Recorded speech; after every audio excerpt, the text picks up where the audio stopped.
So I'm noticing more and more recently a lot of creators and like just fans in general continuing to emphasize the importance of storytelling when it comes to the wrestling product. And I started to kind of talk about this in my other video, but basically what I was saying is neither company has the perfect balance in my opinion. But I want to talk about more so the WWE side when it comes to storytelling. A lot of fans like to say that they'd rather the match be bad but the storytelling be good than the other way around. Me, I'm not even sure. I might be the other way around, depends. Oh, here's a perfect example of this if I haven't mentioned this before. So a while back on social media, people were comparing these two matches. It was Roman Reigns versus Cody Rhodes at WrestleMania 40. So they were comparing that to Bryan Danielson versus Will Ospreay, and the whole debate was which was the better match. Now, first of all, that is a cheating ass question. To me, clearly the better match, and the one that I enjoyed more, was Bryan Danielson versus Will Ospreay. Because the WrestleMania match, it was everybody else that made an appearance that made that so hype. So, kind of a trick question or an unfair question, but that just goes to show the difference in how things are done when it comes to storytelling, plot points, versus just high action in-ring material. So both were basically valid answers. It's just that there's a flaw in the question because the question isn't really asked properly. But yeah, you get the point. The reason why I bring this up, with the whole emphasis of storytelling that the WWE likes to focus on, or that the fans continue to bring up when they're making any kind of argument, fans will try and make you believe that storytelling is prioritized over everything else. Maybe for them, but within the company, marketing is what controls the direction of everything else, the stories, so it would seem. And the reason why I say this is because in recent history alone, I can give you like 3 or 4 examples where the WWE did not go with the superior story path that they had set up that could have just been an easy layup, and they didn't go with that. Why? Because I guess they just wanted the other person, they just favored the other person winning. Let me give you some of these. Now, I've mentioned some of these before, but Finn versus Seth being one of them. The story would have been better if Finn won, but they went with Seth. It still boggles me that Finn got injured like one time and he just like never got a chance ever again under Vince or Triple H, but maybe that'll come soon. But I still think 8 years is crazy for that. Anyhow, so Finn versus Seth is one example, but let me give you Chad Gable. Chad Gable should have won the IC title, but instead they gave it to Sami Zayn. Sami's story at the time was basically WrestleMania was coming up and he didn't have a spot on the card and he just like felt like trash because he wasn't a champion. Then he vowed to be champion. First of all, he downgraded himself because I'm pretty sure he wanted to be the world heavyweight champion at first. And then when they realized, I guess, that they weren't going to give him that, he had to downgrade himself. He basically just settled for the IC title. But Chad Gable had a better setup once again for his story because of the whole, his kids were crying in the front row, had to watch him lose, and then he was trying to like correct that wrong and basically get his vengeance that way. So that's 2 examples there already. And arguably, I can even go back further to the Bloodline story and say that Jay should have been the one to beat Roman Reigns instead of Cody Rhodes. From a story perspective, if we're focusing on story as much as people say or like to believe, then Jay would have been the answer over Cody. Example number 3, or am I on 3 or 4? I don't even know at this point. The final example I'll give for this, I want to bring this to everybody's attention. Let's talk about the Liv Morgan and Rhea Ripley story. So this,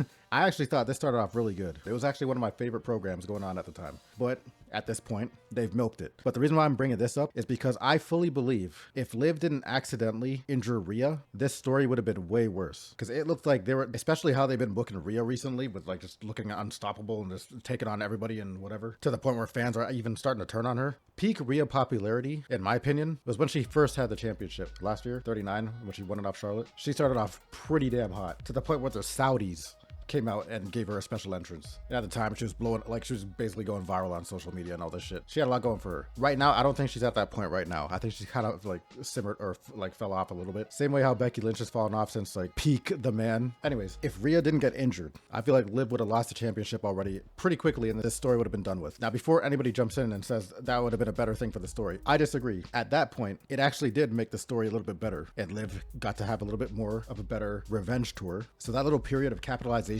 from that point, they actually got a few more good moments out of that before they then went to, I guess, milk it afterwards. Because now at this point, yes, everybody thinks it's gone on too long. So yes, I guess I'm just bringing this up to argue the fact that yes, they do focus on story from a philosophy standpoint, but they don't actually seem to concern themselves with making all the best choices when it comes to the story path that they take in some of these storylines. I just remembered. This one kind of goes back to Seth Rollins and Finn Balor. I find it hard to believe that they didn't think of the opportunity, the story that they could have told if Finn beat Seth for the championship while Damian had the Money in the Bank briefcase. I'm sure Vince would have been itching to set that up and tease Damian cashing in and maybe actually doing it, especially considering they went on to turn Damian babyface anyway. Like at that point, like never mind beating Seth, Finn should have just won the whole tournament.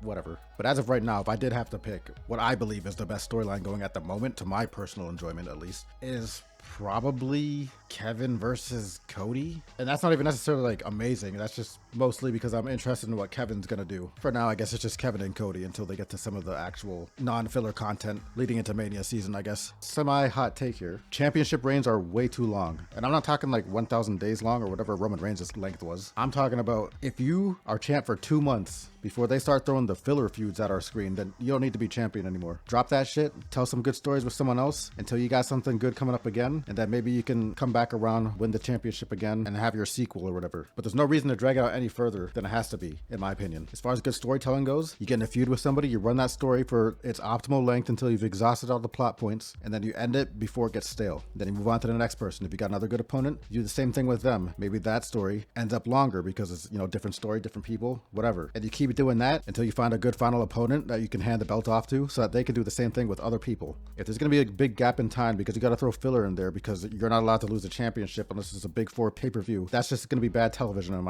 my opinion. So you may as well just give the belt to somebody else and then have that the champion cash in his rematch clause or whatever and pick the belt back up to get back on the timeline that you were trying to aim for in the first place. And in my opinion, this is going to be better because you'll be giving more people a chance and people will get a better feel for what certain superstars look like or feel like as champion. And not every story has to be long, obviously. So like what I mean by filler, like you can still tell very good short stories in bursts when you need to and make it make sense without it feeling like filler. The problem is that the filler feuds do feel like filler at the moment, and you can tell because like, let's use Cody Rhodes for example. His reign to a lot of people feels like filler because they know that he's not going to drop the belt unless it's going to be to the following 3 options: The Rock, Randy Orton, or maybe even only 2 options. Did I miss somebody? So at the time of this recording, Saturday night's main event hasn't happened yet, so he hasn't fought Kevin yet, but nobody thinks he's going to lose to Kevin. They only think Randy Orton or The Rock are the options here. So anybody that he fights in between is going to be deemed as filler content unless they tell a really good story with these people, which the Kevin Owens story actually isn't too bad, but nobody thinks he's going to win anyway, so...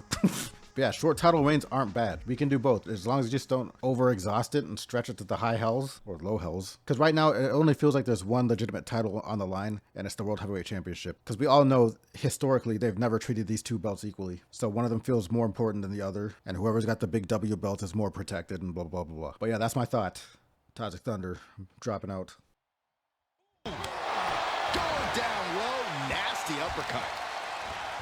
Oh, the arm taking the brunt of that. Uso. Oh, wow. Rendered unconscious. The official has to call it. Here are your winners. The team of Sami Zayn, Seth Rollins, and Jey Uso. And that was certainly no easy task, surviving against the rest of their competition in this match. There has to be a great sense of accomplishment after coming out on top in a match like this.